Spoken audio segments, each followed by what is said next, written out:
चलिए स्टार्ट करते हैं। आज हम मोल कंसेप्ट या स्टोइकियोमेट्री का वो पार्ट पढ़ने जा रहे हैं जिसमें आपको परसेंटेज कंपोजिशन और वो पढ़ाएंगे क्या बोलते हैं empirical molecular formula calculation.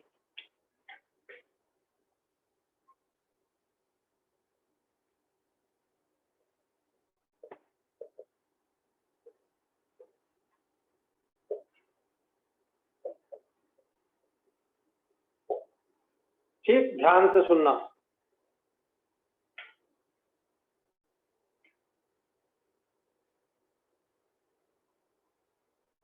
Topic है हमारा molecular and empirical formula calculation. ठीक है, इसमें इसके पहले हम थोड़ा सा देखेंगे वापस फिर से।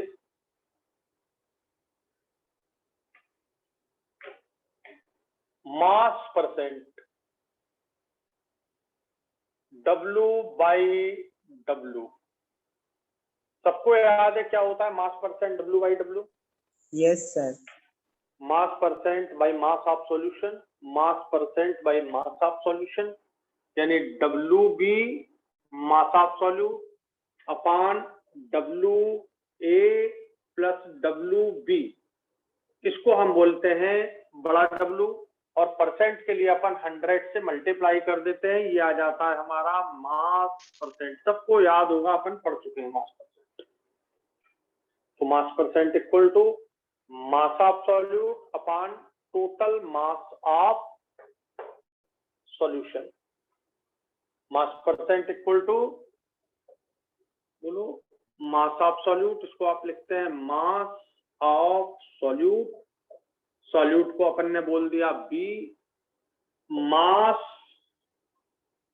ऑफ सॉल्यूशन, सॉल्यूशन को अपन ने बोल दिया WA प्लस WB। इसमें दोनों चीजें आ गई हैं, WA plus WB।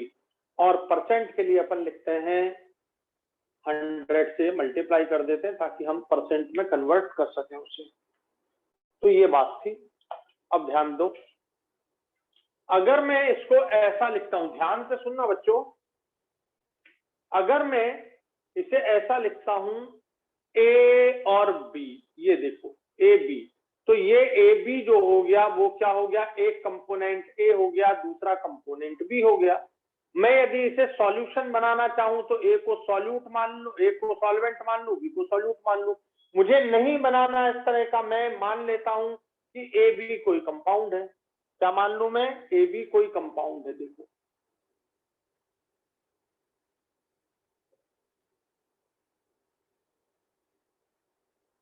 AB is compound, यहां पर ये सॉल्यूट है और ये सॉल्वेंट है। बच्चों ध्यान से सुनना बात, एक सॉल्यूट है एक सॉल्वेंट है, दोनों ने मिलाकर के सॉल्यूशन बना दिया जिसे आपने AB बोला। ऐसी कंडीशन में मास परसेंट निकालना है तो mass percent of solute upon mass percent of solute equal to mass of solute upon total mass into 100। तो आप जानते हैं इसको। अब मैंने इसको AB को कंपाउंड बनाया तो इसमें एक कंपोनेंट A हो गया, दूसरा कंपोनेंट B हो गया। अब मैं सॉल्यूट और सॉल्वेंट नहीं बोल रहा हूं, अब मैं सॉल्यूट और सॉल्वेंट नहीं बोल रहा हूं, मैं बोल रहा हूं एक कंपाउंड जिसमें एक कंपोनेंट ये हो गया A, ये हो गया B, ये पूरा एक कंपाउंड हो गया, ये हो गया A, ये हो गया B, ये कंपाउंड हो गया AB। इसमें मुझे मास परसेंट निकालना है तो मास परसेंट इक्वल टू, अब B का, यदि मुझे B का मास परसेंट निकालना है तो मास ऑफ B, ये देखिए वही चीज, mass of B upon total mass WB plus WA, ये देखिए ये आ गया। WA प्लस WB लिख दें चाहे WB प्लस WA लिख दें, आप इससे कोई फर्क नहीं पड़ेगा, इनटू 100, ये आ गया। तो आपने यहाँ पर जो मास परसेंट निकाला वो किसका, सॉल्यूट का होता है, हमेशा सॉल्यूट का होता है। तो यहाँ पर भी आपने, आप कंपोनेंट A हो गया, कंपोनेंट B हो गया और एक कंपाउंड हो गया। इस कंपाउंड में B कितना है, WB upon WB plus WA into 100, ये आ गया मास percent of B, mass percent of A। WA/WB plus WA। ठीक, तो आप यहाँ पे सॉल्यूट का भी निकाल सकते हो। सॉल्वेंट का अगर आपको A का निकालना है तो आप WA/WA प्लस WB कर सकते हैं। अब बताओ दोनों ये सेम दिख रहा है कि नहीं? देखो ये सेम दिख रहा है। Yes sir. तो सॉल्यूशन में एक हो गया सॉल्यूट, एक हो गया सॉल्वेंट, और कंपाउंड में एक हो गया A कंपोनेंट, एक हो गया B कंपोनेंट। डिजाइन दोनों का सेम है। अगर आप इसको ये mass percent WB/WA plus WB, मतलब मास परसेंट जो निकल रहा है सॉल्यूशन में सॉल्यूट का ही निकलता है। यहाँ पे दोनों के आप निकाल सकते हो ये, तो दोनों एक ही चीज है। अब ये कंपाउंड है, उसमें A और B का मास परसेंट है। जैसे मैंने एक एग्जांपल दिया, calculate the mass percent of sodium in NaCl। ये आपको मैंने दिया, ठीक है? क्वेश्चन समझ आया आपको? Calculate the mass percent of Na in NaCl। तो अब इसको भी समझना। अब कंपाउंड आपका NaCl है। अब बोले सर इसमें कुछ मास तो दिया नहीं NaCl में। तो बच्चों जब मास नहीं दिया तो हम क्या करेंगे? पहले ये लिख लो फिर आगे बढ़ाते हैं।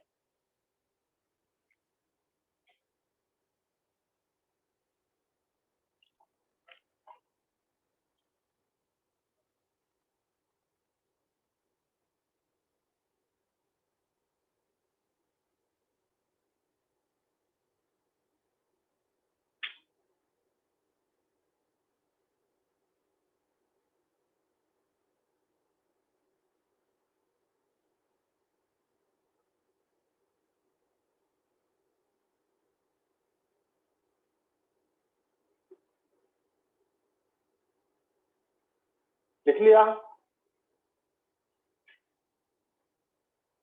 Yes sir. तो जो तुमने वहां मास परसेंट पढ़ा था वो कंपाउंड में भी उसी तरह से अप्लाई हो जाएगा। अब देखो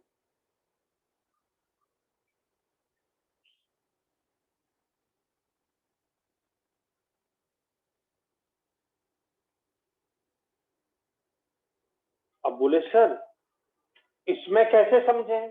तो ध्यान से सुनो। पूरा weight equal to molecular weight मान लो। यहां पर आप मॉलिक्यूलर वेट कैलकुलेट कर लो। मॉलिक्यूलर वेट भी तो वेट है, ध्यान से सुनना। मॉलिक्यूलर वेट भी तो पूरे Na और Cl का वेट है। इसमें Na का वेट हो गया 23, Cl का वेट हो गया 35.5, इक्वल टू हो गया 58.5। ये आ गया आपका टोटल मास। अब बताओ टोटल कितना हो गया है? एक WA प्लस WB जैसा हो गया है। एक को तुमने मान लिया WB, दूसरे को मान लिया WA, दोनों WA प्लस WB क्या हो गया? 58.5। ये आ गया आपके पास। अब अगर आपको Na निकालना है तो Na का क्या करो? मास percent of Na, mass percent of Na आ गया। मास ऑफ Na ये देखिए WB 23 upon WB plus WA 58.5। ये हो गया 58.5 इंटू 100। और अगर आपको मास परसेंट Cl का निकालना है तो 35.5 अपॉन 58.5 इंटू 100। ये आ गया इसका मास परसेंट। ये आ गया इसका। तो कैलकुलेट कर लोगे अब इसको? बोलो समझ आ गया कैसे करना है? क्यों भाई संदीप? Yes sir.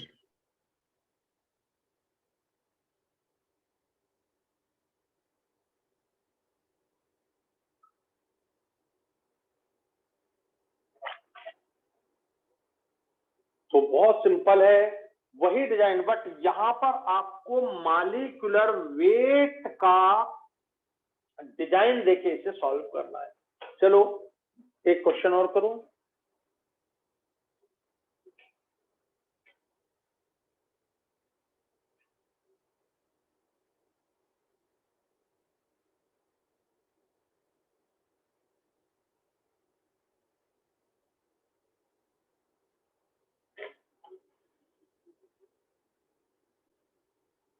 क्वेश्चन है, अगला question, calculate the mass percent of sulphur in H2SO4। आपको मास percent of sulphur in H2SO4, दिमाग लगाया कि भाई H2SO4 का मॉलिक्यूलर वेट लिखें, तो वेट, टोटल वेट को आप मान लो मॉलिक्यूलर वेट। ये देखो, हाइड्रोजन का मॉलिक्यूलर वेट होता है 1 और 2 हाइड्रोजन है। सल्फर का एटॉमिक वेट होता है सल्फर 32 प्लस ऑक्सीजन का होता है 16 × 4, ये आ गया पूरा 98। अब बताओ पूरे 98 में सल्फर कितना है, बोलो। 32। तो बस अपन को अब डिजाइन ये देना है,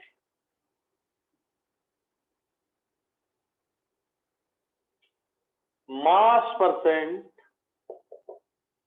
of sulphur equal to, mass percent of sulphur equal to mass of sulphur, ये 32 अपान टोटल मास, अपान ये टोटल मास 98 इंटू 100, ये हो गया सल्फर का मास परसेंट।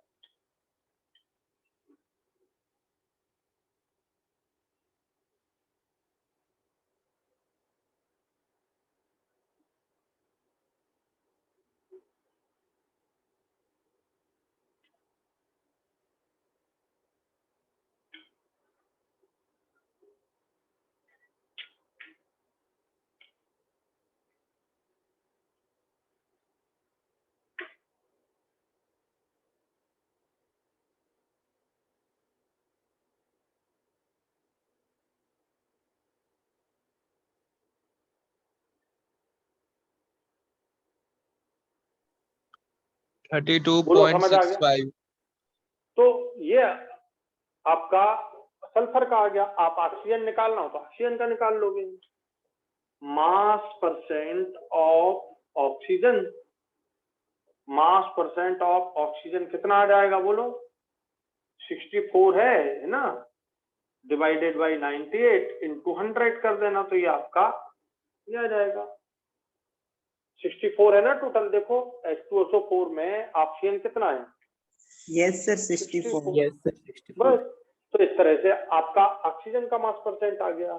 बोलो, अब मास परसेंट कैलकुलेट करना आ गया किसी कंपाउंड में? Yes sir. तो बस आपको यहाँ पर टोटल मास लेना है, मॉलिक्यूलर वेट, और इस मॉलिक्यूलर वेट में सल्फर कितना है, 32 है, तो 32/98 और इंटू 100 से मल्टीप्लाई करके उससे परसेंटेज में बदल देंगे।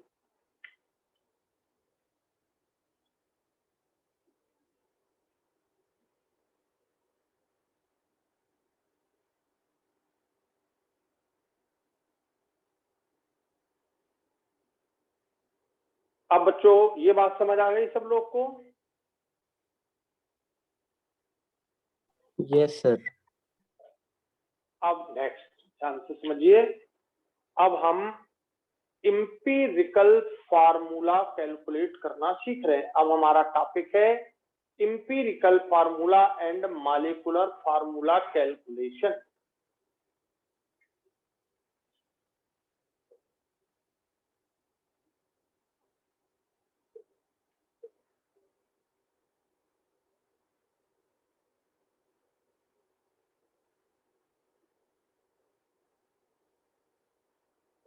ये हमारा topic, empirical formula and molecular formula का कैलकुलेशन कैसे करेंगे ये समझना।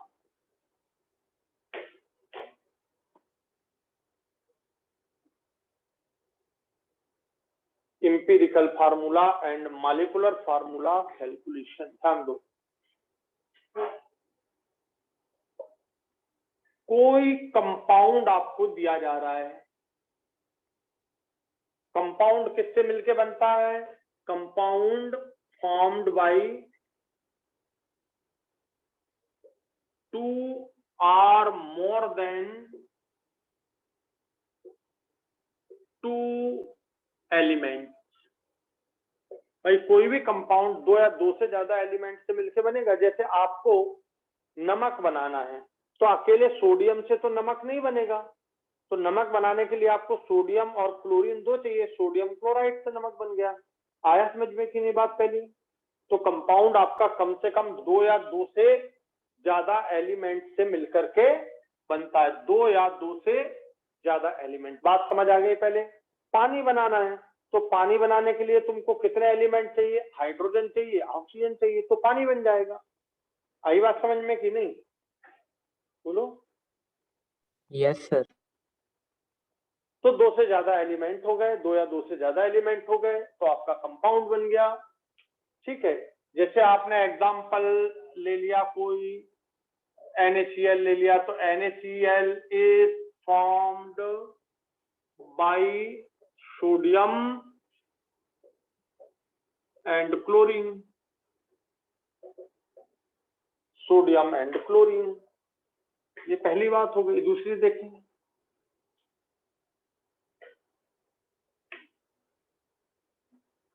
अब ये जो कंपाउंड है उसमें एलिमेंट का मास परसेंट दिया जाएगा आपको। जैसे सोडियम क्लोरीन का अपन ने निकाल लिया था। उल्टा सोचो, उल्टा सोचो कि आपने अभी सोडियम का मास परसेंट निकाला था, क्लोरीन का मास परसेंट निकाला था, यदि वो तुम्हें दिया जाए तो दूसरी बात आपकी है मास परसेंट ऑफ एलिमेंट आपको दिए जाएंगे।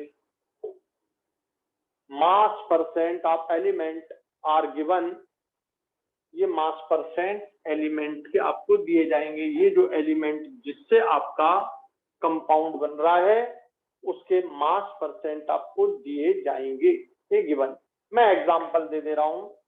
सपोज आपको कार्बन का मास परसेंट, कार्बन का मास परसेंट दे दिया 84 और हाइड्रोजन का मास परसेंट दे दिया बचा हुआ 26%, ये दे दिया आपको। तो मास परसेंट आपको एलिमेंट का दे दिया। बात समझ आ गई आपको? ये बात समझ आ गई आपको? Yes, sir. Yes sir. तो कोई भी कंपाउंड हो सकता है, एग्जाम्पल NaCl, अरे भाई ग्लूकोज हो सकता है, फ्रक्टोज हो सकता है, यूरिया हो सकता है, शक्कर हो सकती है, कुछ भी हो सकता है। फिर मास परसेंट आपको एलिमेंट के दिए जाएं, ये दे दिए मास परसेंट। अब ये जो मास परसेंट दिए हैं, इन मास परसेंट का सम करके देख लो। Sum of mass percent equal to 100, ये आना चाहिए। क्या आ रहा है या नहीं आ रहा है? देखो sum of mass percent. No sir. No, sir. अरे यार ये 16% कर लो, सॉरी 16 ही होगा ना, 26 16%। ठीक, यस सर। तो sum of mass percent should be 100, ये मास परसेंट आ गया 100। तो ये पहली बात हो गई। कोई भी कंपाउंड आपको दिया जाए, ये दूसरी बात हो गई कि उसका मास परसेंट दिया जाएगा, एलिमेंट का मास percent of element is given in question. तीसरी बात, हमने सम ऑफ मास परसेंट करके देखा, 100 आया। अब इसमें देखो, इसमें दो बात है। ये पहली बात हो गई कि सम ऑफ मास परसेंट 100, तो यहाँ पे आ रहा है, यहाँ पे आपको आ रहा है। अब बताओ यदि 100 ना आए, यहाँ पर दूसरी बात, if sum of mass percent is not equal to 100, then अब क्या करना है? ठीक है, 100 से कम है तो फिर आप क्या करो, 100 में से, जैसे suppose sum of mass percent is not equal to 100, यानी लेस देन 100 रहेगा। 100 से ज्यादा तो हो नहीं सकता भाई, परसेंट में 100 से ज्यादा होता है क्या? बताओ। 100 से ज्यादा तुम्हें 100 नंबर का पेपर मिले और 100 में से 100 मार्क्स आ जाए तो 100 ही आ सकते हैं, इससे ज्यादा तो नहीं आ सकते। बताओ, बोलो। Yes. Yes sir. तो sum of mass percent is not equal to 100 means less than 100, less than 100। Example, ये जो लेस देन 100 है वो सपोज 80% आ रहा है, आपने ऐसा कैलकुलेट किया, ये सपोज आपको दिया जाता 6%, 6% दिया जाता तो 84 + 6 कितना हो गया 90, तो क्या बचा 10।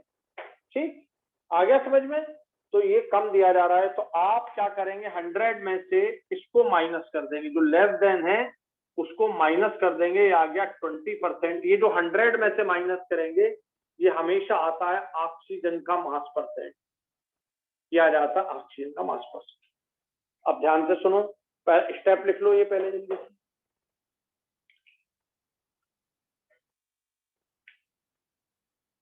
ये स्टेप नहीं है, स्टेप तो यहां से है, ये तो आपको समझाया है ना, आप चाहे तो लिख सकते हैं, अब मैंने पॉइंट डाल दिया है।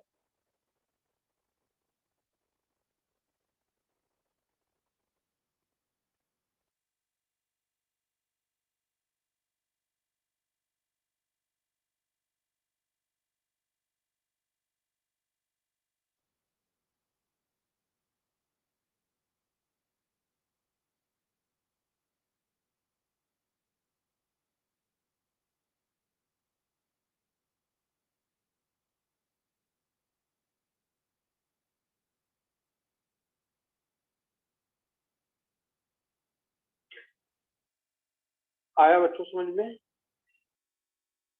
Yes, sir. ऐसा सोचो कि 3 फ्रेंड हैं, एक फ्रेंड ने 50 रुपए मिला दिए, 50 रुपए रख दिए, दूसरे फ्रेंड ने 20 रुपए रख दिए, अब 70 हो गए। और तीसरे फ्रेंड का मैंने नहीं पूछा, तो अपने आप मुझे समझ आ गया कि उसने क्या रखे, 30। आई बात समझ में? तो क्या करना, आप टोटल का सम करके देखना, यदि वो लेस देन 100 आ रहा हो तो लेस देन 100 माने 100 से कितना कम है वो पता लग गया, कितना कम है, ये 80 आ रहा है तो 100 माइनस 80 कर देना और आपको क्या मिल जाएगा 20%। तो ये हमेशा होता है ever mass percent of oxygen. आया समझ में पॉइंट? बोलो। Yes sir. ये देखो, यदि तुमने यहाँ पे 6% लिया होता तो ये कितना होता 90, तो 100 माइनस 90 तो 10% आपका ये हो जाता है क्या, ऑक्सीजन। क्या हो जाता 10% ऑक्सीजन। बच्चों समझ आ गया ये? Yes, sir. तो अब आपके पास मास परसेंट आ गए सबके। यदि सम ऑफ मास परसेंट 100 है तो कोई टेंशन नहीं, सम ऑफ मास परसेंट अगर 100 से कम है तो 100 में से माइनस किया, कितना कम आ रहा है वो आ गया आपका परसेंटेज ऑफ ऑक्सीजन। तो ये फिक्स है कि अगर 100 नहीं है तो बचा हुआ जो रहेगा वो ऑक्सीजन का परसेंट ही रहता है। आप बोले कभी तुमने सम करके देखा और 99.3 आया तो उसको अपन 100 मान लेंगे, फिर वो 0.7 ऑक्सीजन नहीं मानेंगे, ठीक है। हाँ, यदि 94 आया तो फिर आपको 6% ऑक्सीजन मानना पड़ेगा। तो तीनों स्टेप आपको समझ आ गए? बोलिए। Yes, sir. अगला चलिए।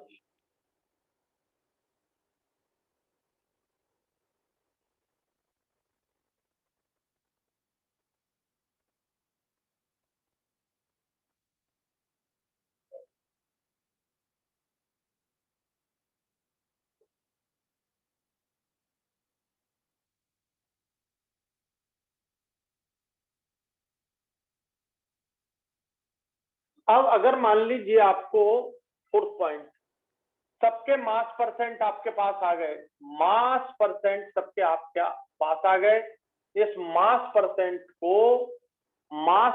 को कन्वर्ट कर लो। अब देखो 100 मास टोटल कितना होता है 100, बहुत ध्यान से सुनना, टोटल कितना होता है 100, तो 100% को 100 ग्राम मान लिया जाए, 100% इक्वल टू 100 ग्राम, इसलिए mass percent equal to mass in gram. तो बच्चों मास परसेंट को मास में, मास इन ग्राम में बदलना है, मास इन ग्राम में बदलना। तो जो मास परसेंट है वही मास हो गया ग्राम में, जो मास परसेंट है वही मास हो गया ग्राम में। मैं एग्जांपल दे रहा हूं, देखो अभी तुमने कार्बन का परसेंट कितना निकाल लिया था, बोलो 84, ये 84% था कार्बन का, और हाइड्रोजन का परसेंट कितना था, 16% था। ये एक हो गया 84 ग्राम और ये हो गया 16 ग्राम। समझ आ गया आपको? तो आपने मास परसेंट को ही क्या मान लिया, मास। क्यों? क्योंकि टोटल 100% का मतलब है 100 ग्राम, तो 100 ग्राम में कार्बन कितना हो गया, 84 ग्राम। देखो 84% है तो 84 ग्राम, और हाइड्रोजन का परसेंट 16% है तो 16 ग्राम। बोलो ये बात समझ आ गई? तो जितना आपका मास परसेंट आपको दिया जा रहा है वो मास परसेंट को क्या मान लो, मास मान लो। क्यों? क्योंकि 100% को अपन ने मान लिया 100 ग्राम, तो 100 ग्राम में 84 ग्राम हो गया आपका कार्बन और 16 ग्राम हो गया आपका हाइड्रोजन। बोलो ये पॉइंट आपको समझ आ गया अच्छे से? Yes sir. इसमें कोई दिक्कत नहीं, बिल्कुल सिंपल। मास परसेंट ही क्या बन गया, मास इन ग्राम। 84% कार्बन बन गया 84 ग्राम, 16% हाइड्रोजन बन गया 16 ग्राम। ऐसा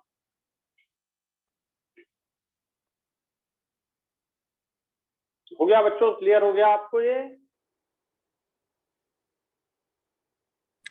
यस सर।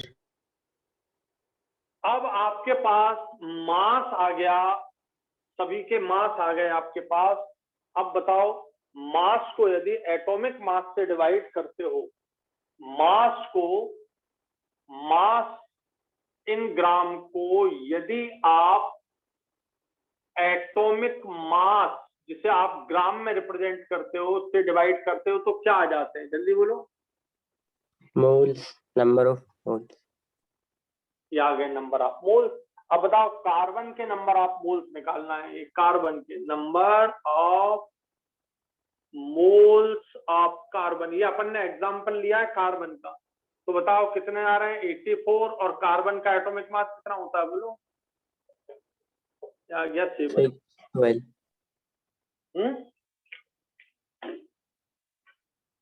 और ये लिख लिया सबने?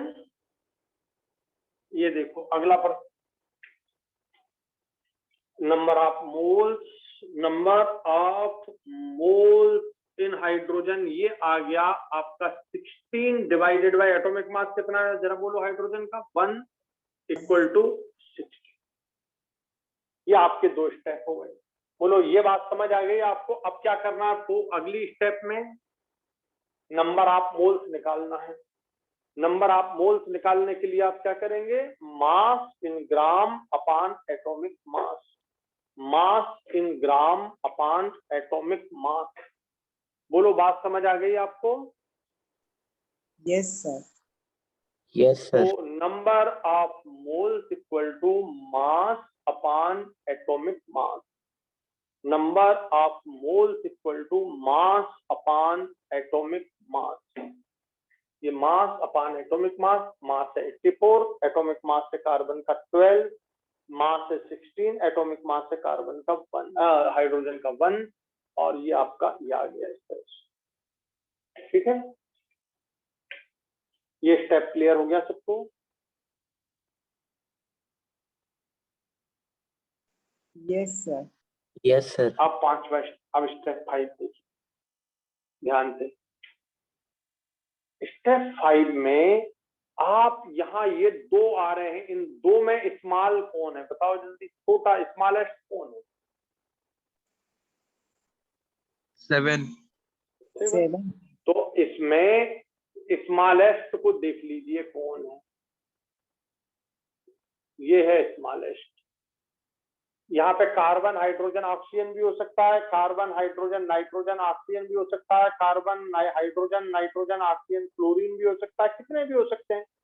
यहाँ पे मैंने तुमको दो दिए हैं, तो बच्चों स्मॉलेस्ट देख लीजिए कौन है। तो स्मॉलेस्ट देखिए कौन है, 7। ये आपका स्मॉलेस्ट हो गया। इसमें जो नंबर ऑफ मोल्स आए हैं उनको स्मॉलेस्ट से डिवाइड कीजिए। Number of moles of element divided by smallest number of moles. यहां देखिए, ये स्मॉलेस्ट आपने सिलेक्ट कर लिया। इस स्मॉलेस्ट नंबर ऑफ मोल से सबके नंबर ऑफ मोल्स को डिवाइड करिए। सबसे पहले डिवाइड करिए 16 और 7, 7 बाई 7 यह आ गया कार्बन का। ये हाइड्रोजन 16 बाई 7 ऐसे डिवाइड कर देंगे। तो number of moles of element ये आए, number of moles of element 7 और 16 number of moles of element divided by smallest number of moles. तो कार्बन का नंबर ऑफ मोल्स का 7 ये दिख रहा है, उसको स्मॉलेस्ट 7 से डिवाइड किया तो ये 1 आ गया। हाइड्रोजन 16 से डिवाइड किया 7, तो आप ये देखिए कितना आता है, 7 into 2 14, फिर 2 बच गया 20 और ये अप्रॉक्स 2.3 आ गया। करके देख लीजिए, 20 को आप 21 जैसा मान लो तो 7 into 3 20 बना जाएगा और ये 2.3 अप्रॉक्स आ जाएगा। इसको आप लगभग देख सकते हैं 2.3। बात समझ आ गई है क्यों बेटा? Yes.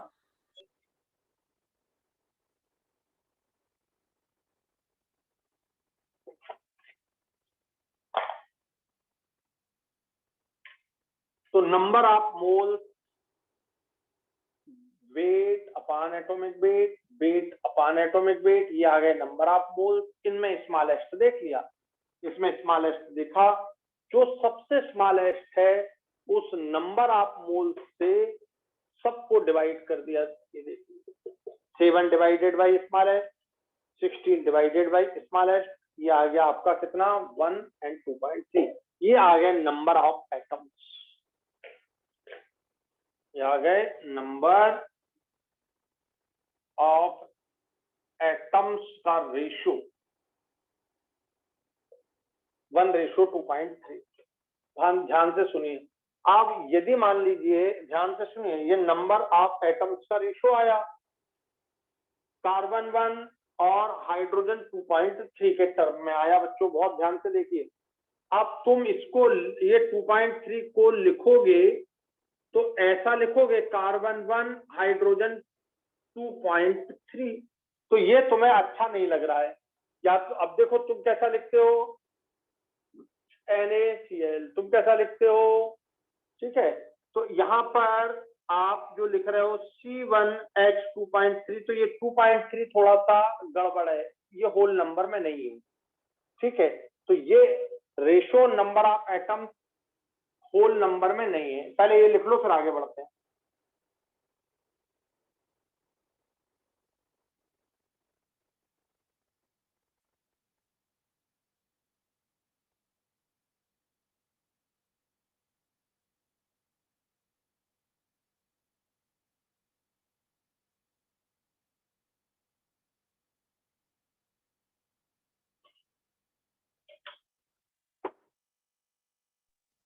Done, sir.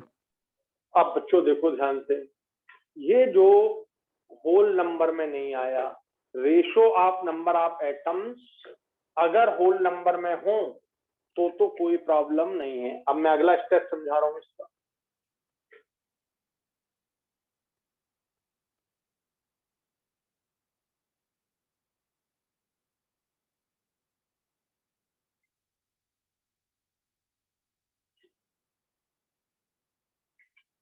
ध्यान देना बच्चों, ये लिखा आपने ratio of atom. If ratio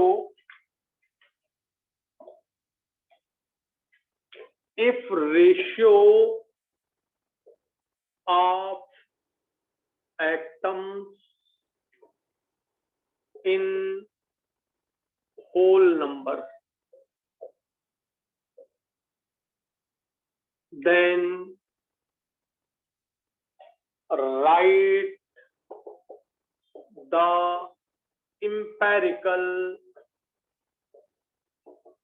formula of compound. ध्यान से समझो, ध्यान से समझो। अगर ये 1 है, ये तो होल नंबर में, और यदि ये 2 होता तो अपन सीधा लिख देते C1H2। ये ऐसा, ये हो गया आपका C1H2 माने CH2। ये आपका बन गया इंपेरिकल फार्मूला। क्या लिखा मैंने? If the ratio of atoms, बल्कि डिफरेंट एटम है, ये डिफरेंट है, different atoms in whole number.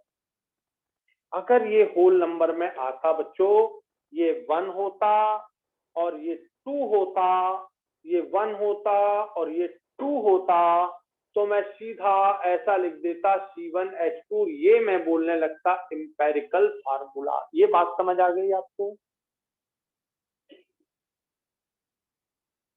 Yes, sir. सब बच्चों को? रेशियो ऑफ एटम, ये जो रेशियो आ रहा है 1:2.3, अगर ये बच्चों 2 होता तो 1:2 होता, होल नंबर में होता, तो मैं सीधा लिख देता इंपेरिकल फार्मूला ये। लेकिन ये ऐसा नहीं है, होल नंबर में नहीं है, but it is not in whole number, then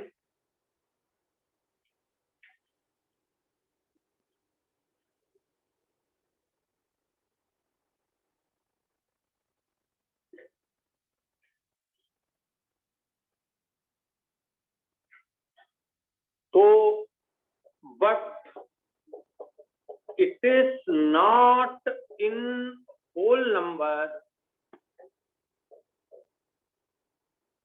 so convert it into whole number by multiplying any suitable number। अब मुझे इसे, but it is not in whole number, ये होल नंबर में नहीं है, तो मुझे इसे कन्वर्ट करना पड़ेगा होल नंबर में। और कैसे कन्वर्ट करूंगा? Bye multiplying any suitable number. देखो बच्चों, ये लिख लो जल्दी से।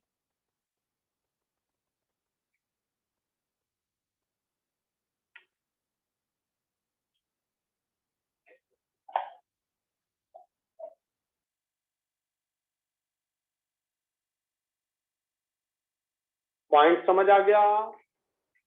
If this ratio of atoms in whole number, simple write the empirical formula of the compound. अगर ये 1 और 2 होता तो मजा आ जाता, हमको ये स्टेप नहीं करना पड़ता। बट क्या लिखा बच्चों? But it is not in whole number, so convert it into whole number by multiplying any suitable number. अब मैं यहां देखो, ये रेशो है आपका, ये रेशो है आपका कार्बन हाइड्रोजन का 1:2.3। बच्चों यदि मैं ये सुटेबल नंबर इसके लिए 10 मान लूं, तो कार्बन हाइड्रोजन का ये रेशो मुझे मिल जाएगा 1:10⁻².3 समझ आ गया? बोलो समझ आ गया? Yes, अब ये sir. होल नंबर में कन्वर्ट हो गया, 10:20 ये आ गया, 10:20।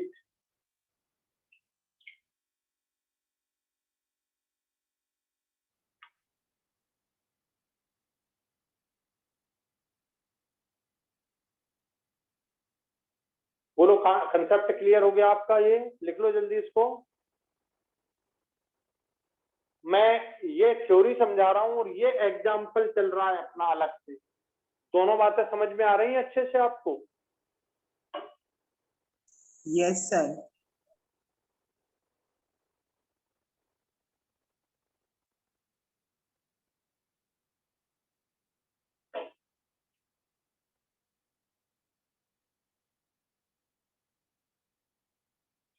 चलिए लिख लिया बच्चों?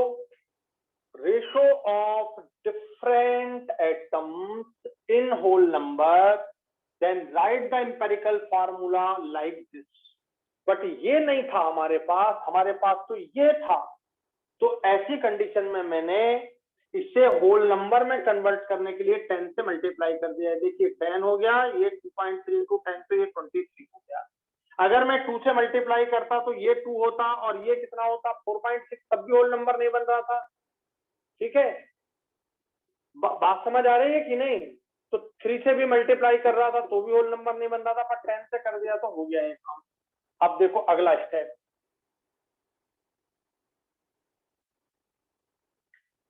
अब बच्चों ये आ गया होल नंबर में, तो हम अब इंपेरिकल फार्मूला लिख सकते हैं। ये देखिए, ये बन गया इसका इंपेरिकल फार्मूला। इंपेरिकल फार्मूला बच्चों ध्यान से सुनना, ये बन गया इंपेरिकल फार्मूला C10H23। ये बन गया C10H23।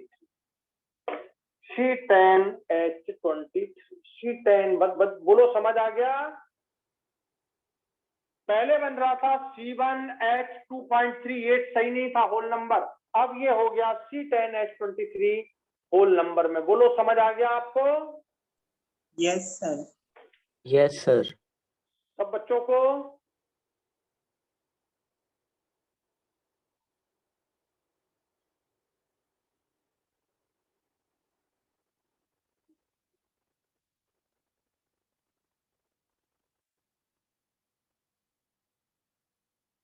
तो आपने यहां पर इंपीरिकल फार्मूला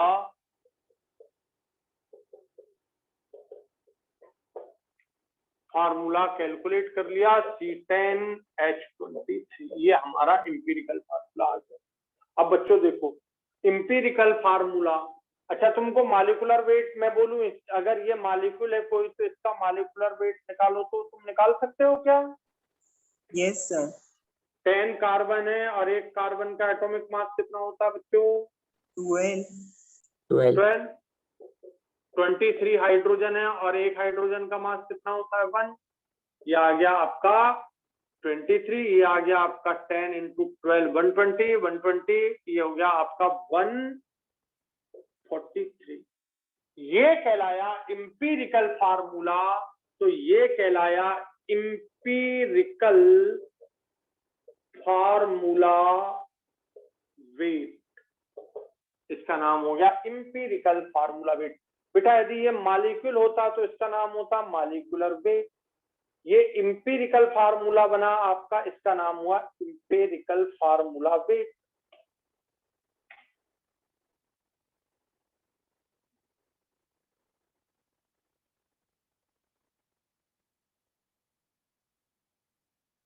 बोलो समझ आ गया?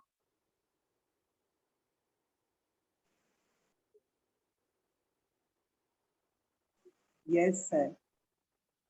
देखो बच्चों, ये जो इंपेरिकल फार्मूला है ये whole number ratio of atoms है। किसी भी कंपाउंड में होल नंबर ऑफ एटम्स का जो रेशियो होता है वही कहलाता है इंपेरिकल फार्मूला। अगर कोई क्वेश्चन पूछे भाई इंपेरिकल फार्मूला क्या है, तो कहना इंपेरिकल फार्मूला की ये डेफिनेशन होती है, whole number ratio of different atoms of compound is called empirical formula। बच्चों देखो सबसे पहले आया था C1H2.3, इसको तुमने एम्पेरिकल फार्मूला नहीं माना।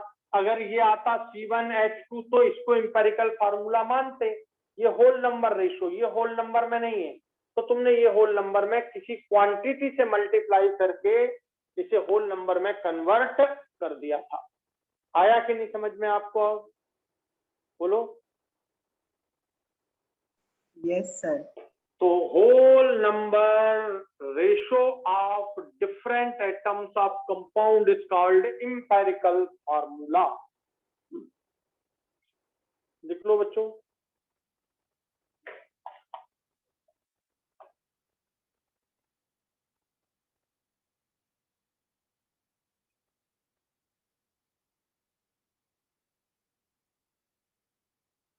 हो गया क्लियर?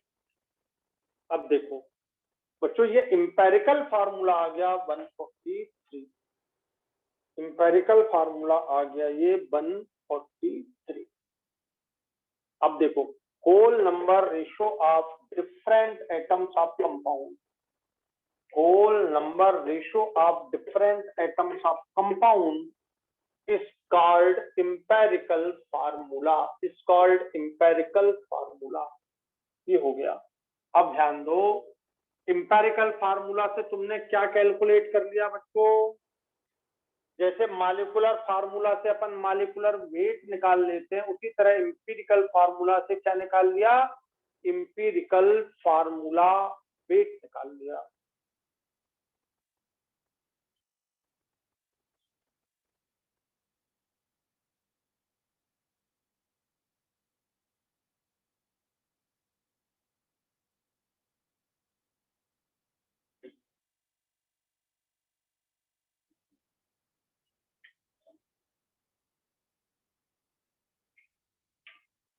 ये एम्पिरिकल फार्मूला वेट आ गया।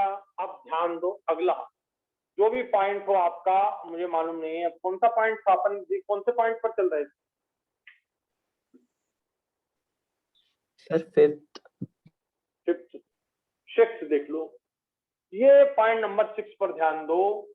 आपको मॉलिक्यूलर वेट हमेशा पता रहेगा। Molecular weight is given in question. ये जो क्वेश्चन आपको कोई से भी दिए रहेंगे उसमें मॉलिक्यूलर वेट दिया रहेगा, तो मॉलिक्यूलर वेट का टेंशन मत लेना। इंपीरिकल फार्मूला वेट तुम्हें कैलकुलेट करना पड़ेगा, वो तुमने आप भी empirical formula weight of C10H23 ये कैलकुलेट किया था 143। ठीक है ना? ये तुम्हें कैलकुलेट करना आ गया यहां तक कि नहीं आया? बोलो। Yes, sir. और molecular weight is given always in the question. वो कैसे? अरे भाई, आपको H2SO4 का मॉलिक्यूलर वेट निकालना है तो हाइड्रोजन का एटॉमिक मास 1, सल्फर का 32, ऑक्सीजन का बोलो क्या 16 इंटू 4, तो ये 98 आपको दिया रहेगा। ये आपके पास हमेशा रहेगा मॉलिक्यूलर वेट। यदि मॉलिक्यूलर वेट नहीं देते हैं तो वो वेपर डेंसिटी देंगे। वेपर डेंसिटी, बच्चों ध्यान से सुनना, अगर आपको वेपर डेंसिटी दी तो इसमें 2 का मल्टीप्लाई कर देते हैं, ये बन जाता है मॉलिक्यूलर वेट। ये बन जाता है मॉलिक्यूलर वेट। तो एक तो मॉलिक्यूलर वेट दिया रहता है, यदि मॉलिक्यूलर वेट नहीं दिया है तो वेपर डेंसिटी दी रहेगी, और वेपर डेंसिटी में आप 2 का मल्टीप्लाई करेंगे तो मॉलिक्यूलर वेट आ जाता है। हमेशा ये रिलेशन है, ये फिक्स रिलेशन है बच्चों, ये फिक्स रिलेशन है कि molecular weight equal to 2 into vapour density, molecular weight equal to 2 into vapour density, molecular weight equal to 2 into vapour density. समझ आ गया? ये फार्मूला आप हमेशा के लिए याद रखना।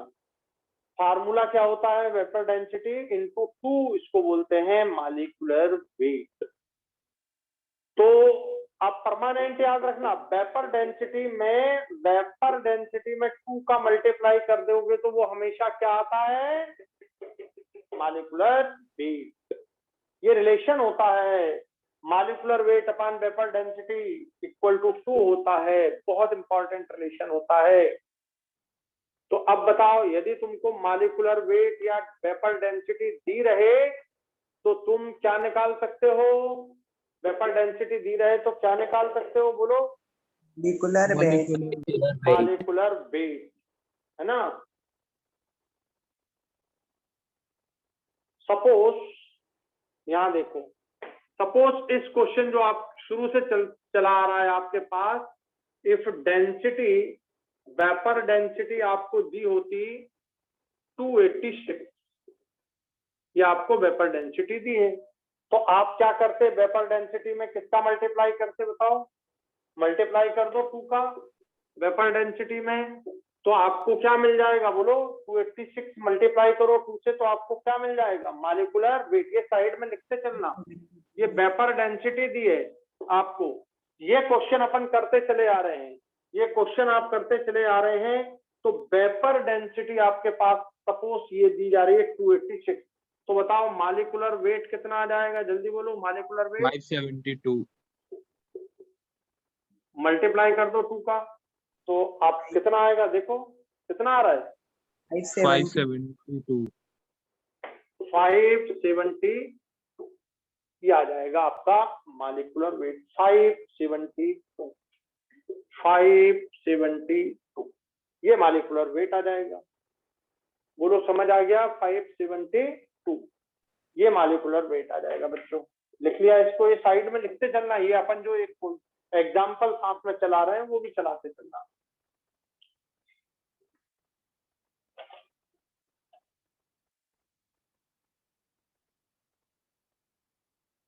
तो it's always given in the question, 286 दिया तो सपोज ये आ गया आपका 570। अब आगे बढ़ते हैं पॉइंट नंबर 7 पर।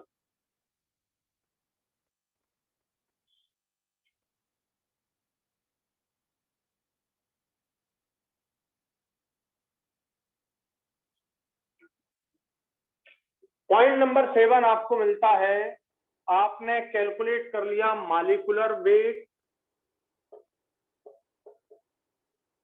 ये मॉलिक्यूलर वेट आपके पास है, अपान आपके पास इंपेरिकल फार्मूला वेट भी है। अपना एग्जांपल आपके पास मॉलिक्यूलर वेट 572 है और ये 143 है। आप मॉलिक्यूलर वेट को इंपेरिकल फार्मूला वेट से डिवाइड करो, आपको एक नंबर मिल जाएगा जिसे अपन बोलेंगे एन। एन कितना आ गया इसका बताओ, इसका एन कितना आ गया, 4। इसको अगर आप 572 को 143 से डिवाइड करोगे तो कितना आ जाएगा बच्चों, 4 कर लो, ये देखो ये 4 आ जाएगा, 1.4 इंटू 4 इक्वल टू ये 557 आ जाएगा, 14 आ रहा है 4।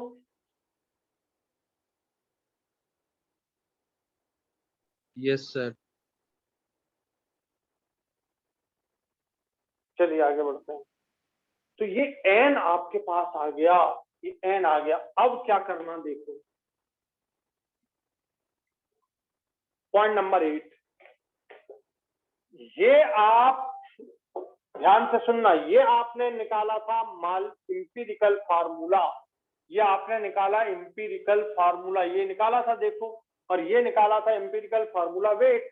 तो empirical formula wait molecular formula wait को डिवाइड किया इंपीरिकल फार्मूला वेट से, 4 आ गया। ये 4 एक नंबर है, इस नंबर को यदि इस नंबर को इंपीरिकल फार्मूला में मल्टीप्लाई कर देंगे, मल्टीप्लाई कर देंगे इस नंबर को, तो आपको मिल जाएगा मॉलिक्यूलर फार्मूला। यही चाहिए था आपको, ये मिल जाएगा आपको मॉलिक्यूलर फार्मूला, ये मिल जाएगा बच्चों आपको मॉलिक्यूलर फार्मूला। ये देखो इंपीरिकल फार्मूला देखो क्या है, C10H23 और इसमें मल्टीप्लाई करो n का, n कितना है यहाँ पर देखो 4 4। तो अब आप इसको ऐसा लिख सकते हो, C10 इंटू 4 क्या हो गया बोलो 40, और H23 इंटू 4 कितना हो गया, काउंट करो 92। ये आपका बन गया मॉलिक्यूलर फार्मूला, ये आपका आ गया मॉलिक्यूलर फार्मूला, ये आ गया। तो बच्चों इंपीरिकल फार्मूला जो कि आपने ये कैलकुलेट किया था, उसमें आप n से मल्टीप्लाई करना, ये n है 4, इससे मल्टीप्लाई किया तो क्या मिल जाएगा, मॉलिक्यूलर फार्मूला। यानी यहाँ पर ऐसा भी लिख सकते हो मॉलिक्यूलर फार्मूला, इसको आप इधर लिख लो चाहो तो, molecular formula equal to empirical formula into N, और एन क्या है? Molecular weight upon empirical formula weight, ये एन है 572 बाई 143। इस तरह आपके पास ये मॉलिक्यूलर फार्मूला आ गया, ये आपका आंसर, फाइनल आंसर ये आ गया आपका मॉलिक्यूलर फार्मूला।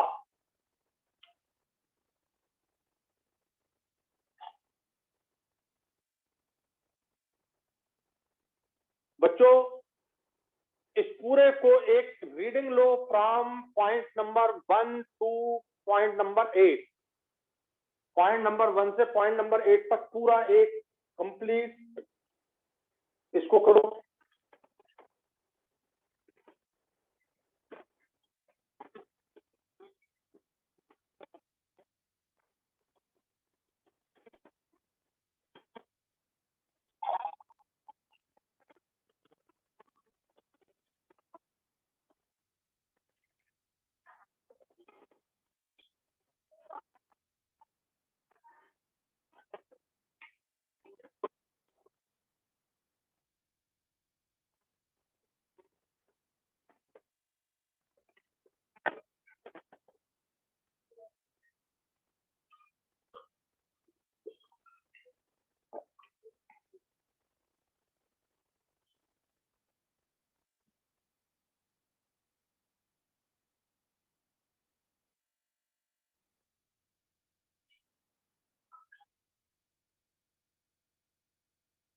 मॉलिक्यूलर फार्मूला तक 8 पॉइंट की रीडिंग ले ली आप लोगों ने?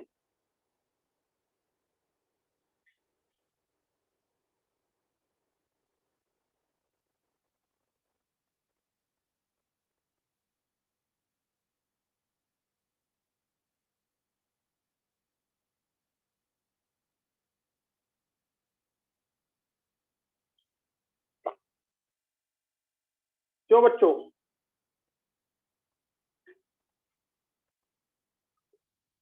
इंपेरिकल फार्मूला तक की रीडिंग आपने, ये मॉलिक्यूलर फार्मूला बनने तक की रीडिंग आपने ले ली? Yes, sir. Yes, sir.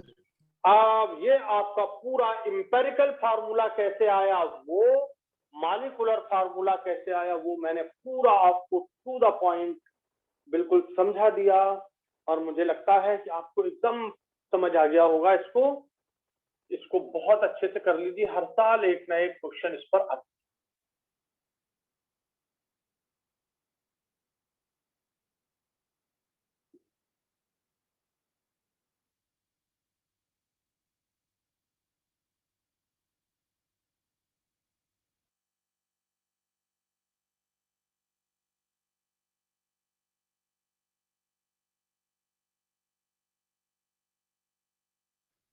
तो इस तरह एम्पिरिकल फार्मूला, मॉलिक्यूलर फार्मूला, दोनों को बहुत सिंपल तरीके से सॉल्व कर सकते हैं आप लोग। कैसे कैलकुलेट करना है, वो कैलकुलेट करने का तरीका आपको पूरा क्लियर हो गया होना चाहिए इसमें। तो भाई बच्चों,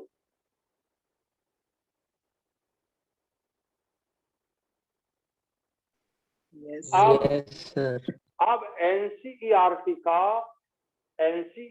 के क्वेश्चन पूरे मॉलिक्यूलर फार्मूला कैलकुलेशन वाले, एम्पिरिकल फार्मूला कैलकुलेशन वाले, नॉर्मेलिटी मोलरिटी वाले, कन्वर्जन वाले, ठीक है, एटॉमिक मास यूनिट और उनके कन्वर्जन वाले, ये सारे बढ़िया से अच्छे से कर डालो क्वेश्चन, ठीक। और हम कल कन्वर्जन भी पूरा पढ़ा चुके हैं ना आपको।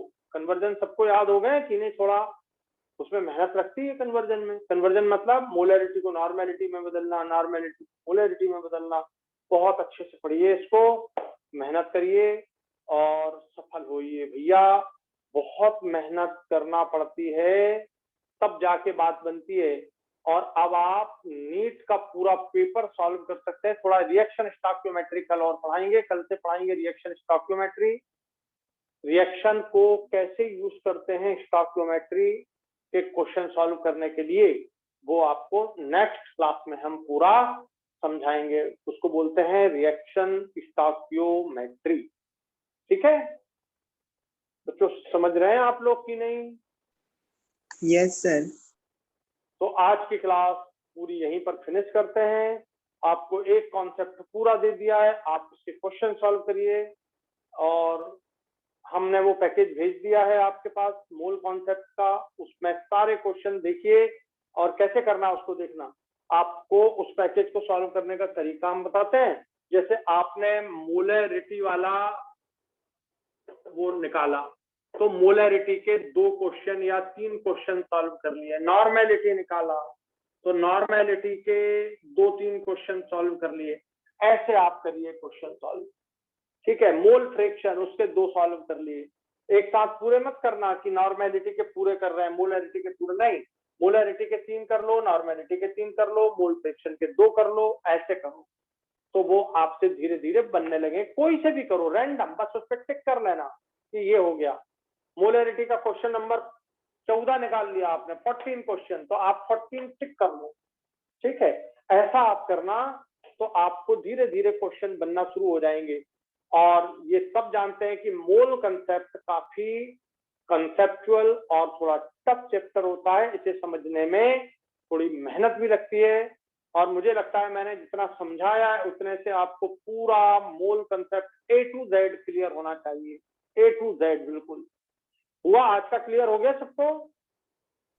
Yes sir. तो आज यहीं पे रखते हैं। अगली क्लास में आपको फिर रिएक्शन स्टॉइकियोमेट्री स्टार्ट करेंगे, उसको समझाएंगे। Thank you very much. जय हिंद। जय हिंद सर।